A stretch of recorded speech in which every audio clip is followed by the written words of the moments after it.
This is a fork. A fork is something you use to stab food while you're eating it. It's not your typical table talk. Here's a kitten. The conversation giving researchers a fascinating glimpse at two brains interacting. What we're doing here is developing a novel technology using near-infrared spectroscopy that allows us to look at these brain signals simultaneously between two individuals. The Yale Brain Function Lab is part of a wider effort to study multiple brains at once, rather than studying one brain at a time. To show the brain in action, research subjects put on skull caps, affixed with fiber optic cables that shoot laser beams into their brains.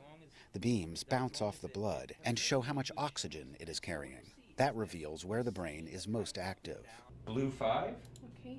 The data is then inputted into a computer. Red 23. We want to understand the neurocircuitry that's associated with interaction between individuals. It's probably one of the most fundamental functions of the human species, and yet we know very little about it. Scientists hope their research will eventually lead to new therapies for autism, Alzheimer's, and schizophrenia.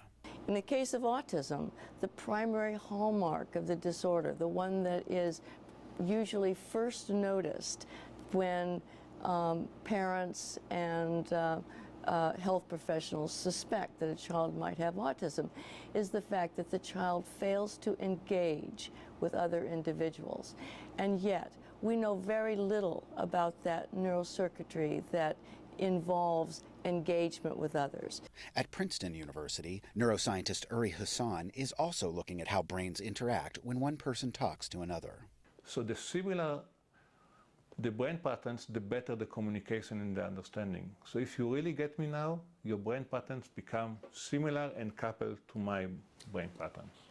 Researchers already have their eye on using the technology to peer into the brain during other activities. Ted Shaffrey, Associated Press, New Haven, Connecticut.